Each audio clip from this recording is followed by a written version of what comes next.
In this video, we will discuss the Middle Ages and majorly the most important figure of this age, Geoffrey Chaucer. Here is the index of this video. We will discuss the 7 points. First of all, about this age, social background of this age, Anglo-Normans, which is also known as the Middle Ages. This age starts from 1066 AD and ends at 1500 AD. The Battle of Hastings, which was fought between the two tribes, Saxons and the Normans. Harold was the king of the Saxon tribe and William was the king of the Normans tribe. The Normans attacked on the Saxons. Normans have 7,000 soldiers and 700 ships. They easily defeated the Saxons. तो जो William है वो 1066 के अंदर यहाँ पे king बन जाता है. William the conqueror crown king in 1066 AD. इस वीडियो के अंदर स्टूडेंट्स हमने एक पर्टिकुलर एज को डिस्कस करना है जो कि चौसरियन पीरियड है, which start from 1340 and ends at 1408. तो हम 1066 to 1500 के अंदर ये वाली एज डिस्कस करेंगे 1340 से लेके 1400. The 5 main features of this age: an era of transition, the growth of nationalism, Black Death, Famine and social unrest, the corruption of church and Reformation, the dawn of new learning. We will discuss each feature one by one. First of all, the era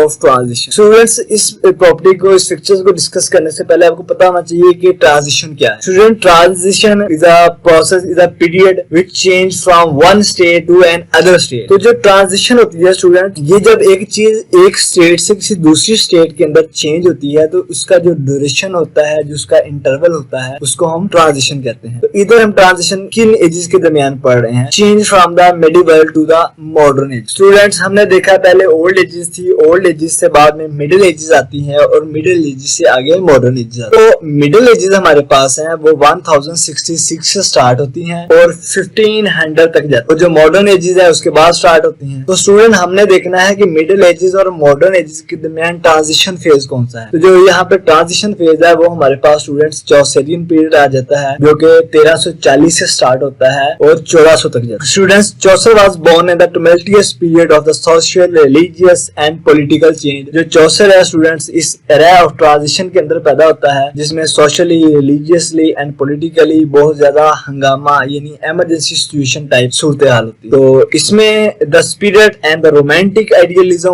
was at its climax. Student, इसमें spirit, एक जज्बा, एक रोमानियात, Romantics, idealism, जो इनके ideas थे, was at its climax. Climax का इसमें क्या है कि जितने भी ये स्पिरिट थी, जोश जज्बा था, ये अपनी पीक पे था. अब यानी क्लाइमेक्स से आगे नीचे डिक्लाइन होता है. But the change from the medieval to the modern was slow and imperceptible. लेकिन जो इस ट्रांजिशन में चेंज आ रहा है मेडिवल टू द मॉडर्न, वो बहुत ही स्लो और इम्परसेप्टिबल यानी आपके पास नाजुक सूरत हाल वाला दौर होता है. Student, an era of transition, there was a strange amalgam of the love, war and religion, reached perhaps its fullest development at this time. तो जो ट्रांजिशन फेज के दौरान लव, वॉर और रिलीजन, तीनों चीजों का मिक्सचर, इनका अमेलगम बन जाता है और ये वाली चीज इनकी जो है सबसे डोमिनेंट फिक्चर्स है. Students, in the era of transition, literature change from oral to the written tradition.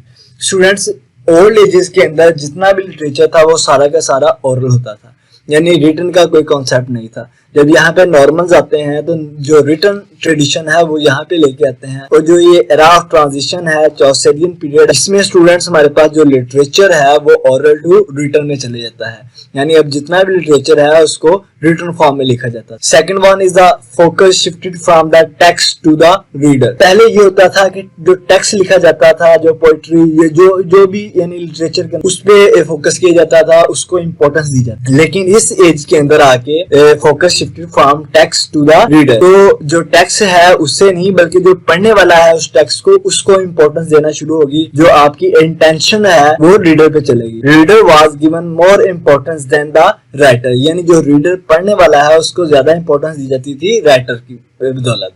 यानी जो रीडर की प्रेफरेंसेस क्या है, रीडर की इंटरेस्ट क्या है, उनको ज्यादा देखा जाता था, उनको ज्यादा इंपॉर्टेंस दी. English established as a literary language by adopting, translating and imitating Greek and Latin text. जब नॉर्मन्स यहाँ पे आते हैं तो वो पहले फ्रांस पे भी अटैक करते थे, तो फ्रांस पे अटैक करने के बाद वो यहाँ पे इंग्लैंड में आते. तो जो फ्रेंच है वो यहाँ पे लेके आते हैं इंग्लैंड के अंदर, और बाकी यहाँ पे जब वो आते हैं तो वो ग्रीक और जो लैटिन टेक्स्ट है उनको भी अडॉप्ट करते हैं, ट्रांसलेट करते हैं और उनको इमिटेट करते हैं, यानी उनकी नकल करते हैं, उन चीजों को अपनी जो लोकल लैंग्वेज है उनके अंदर कन्वर्ट करते हैं, जिससे जो इंग्लिश लैंग्वेज है वो ज्यादा रिच हो जाती है। Feudalism, chivalry and church were on their decline. Feudal system student, जागीरदाना निजाम, शिवलरी, दुश्मनी, church were on their decline. Students ये सारे कॉन्सेप्ट जो है हमारे पास मिडिल एजेस में एट अ क्लाइमेक्स है, यानी अपनी पीक पे थे। लेकिन इस एरा ऑफ ट्रांजिशन में चौसेरियन पीरियड के अंदर ये सारी की सारी चीजें क्या हो रही हैं, डिक्लाइन की तरफ जा रही है। Second property, growth of nationalism. Nationalism is related to the patriot. Students what is patriotism? Patriotism is a devotion, love to the one's own country. एक बंदे का, एक शख्स का अपनी जो कंट्री के साथ डिवोशन होता है, लव होता है, tendency to adopt our national things, ये सारा सारा आपके पास क्या आती है, नेशनलिज्म में आती है। Of the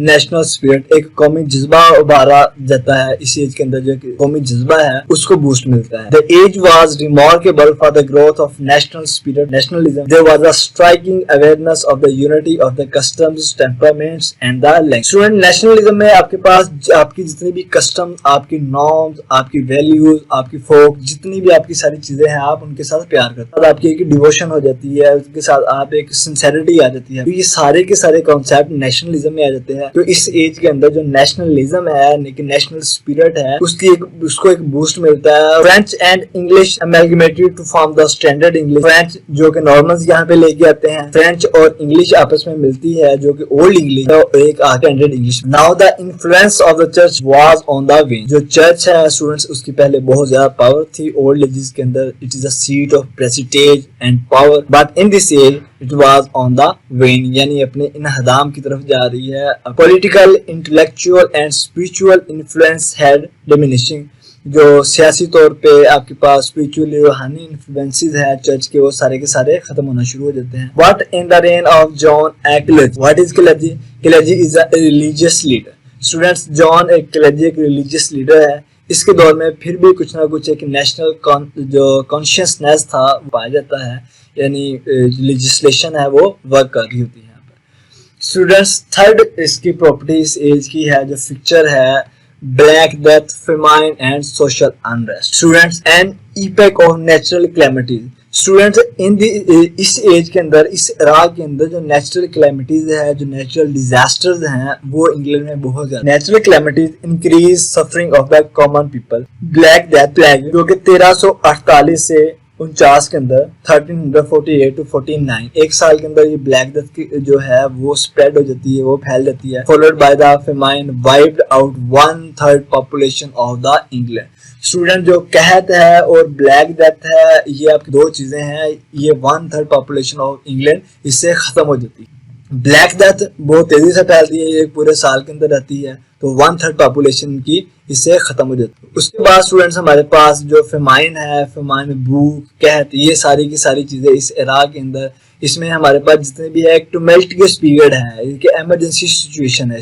next, the age of the social unrest and economic troubles. बहुत ही ज्यादा सोशली तौर पे अनरेस्ट होता है, क्योंकि नेचुरल कैलेमिटीज, डिजास्टर्स और इकोनॉमिक ट्रबल्स बहुत ज्यादा होती है। इकोनॉमिक ट्रबल की स्टूडेंट यहाँ पे एक और भी वजह है, जो फ्रांस और इंग्लैंड के दरमियान वॉर होती है, 100 ईयर वॉर, उसकी वजह से इकोनॉमिक ट्रबल्स भी बहुत ज्यादा हो जाती हैं। Labour becomes unsatisfied with their salary, efforts were made to keep the labour under the control with the help of legislation. The French war led to the cost heavy burden of taxation. जो taxation है वो बहुत ज्यादा बढ़ जाता है, क्योंकि 100 years of war होती है इंग्लैंड और फ्रांस के दरमियान, 100 year of war. Fourth students, the corruption of the church and reformation. Students, मैंने पहले आपको बताया कि जो चर्च है मिडिल एजेस के अंदर, ये बहुत ही ज्यादा अहमियत, बहुत ज्यादा इंपॉर्टेंस और इसकी बहुत ज्यादा स्टेटस, लेकिन इसके अंदर भी करप्शन आ जाती है और उसके बाद इसकी रिफॉर्मेशन भी आती है। Infection of corruption, turpitude and superstition. Church was the seat of power, Prestige and influence. Students, जो चर्च थी वो बहुत ही ज्यादा पावर की सीट थी। They lived in a godless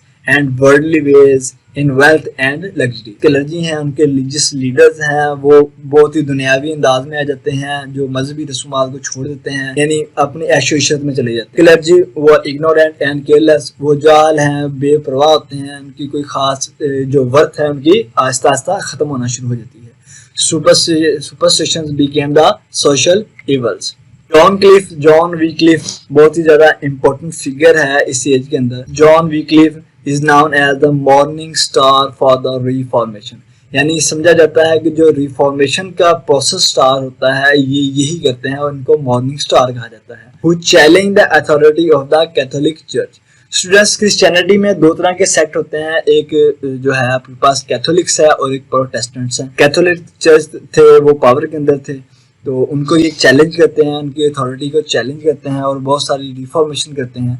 इन्हीं के दौर में एक मूवमेंट स्टार्ट होती है जिनको ल्यूलेट मूवमेंट कहा जाता है। It was the first movement important opposition to the Catholics. तो John Wycliffe the morning star of the Reformation. तो यहाँ पे हमारे पास ये ल्यूलर मूवमेंट का सीन है स्टूडेंट्स। यहाँ पे जो अपनी जो लोगों को इन्फ्लुएंस कर रहे हैं, डिबेट्स चलती हैं और जो चर्च है उसकी अथॉरिटी को चैलेंज किया जाता है। जॉन विक्लिफ है जो road religious pamphlets and complete English version of Bible. ये बाइबल का खुद एक इंग्लिश वर्जन लिखते हैं। पहले बाइबल्स को जो लोकल लोग हैं, जो लोकल पीपल्स हैं, उनकी अप्रोच में नहीं थी, उनको नहीं पढ़ने दिया जाता था, लेकिन ये आके इंग्लिश वर्जन लिखते हैं बाइबल का और बहुत सारे रिलीजियस पम्फलेट्स लिखते हैं। रिलीजियस रिफॉर्म्स होती हैं। Pilgrims were common during this period. Religious reformers oppose the church on the ground of the idleness and लेजिटी।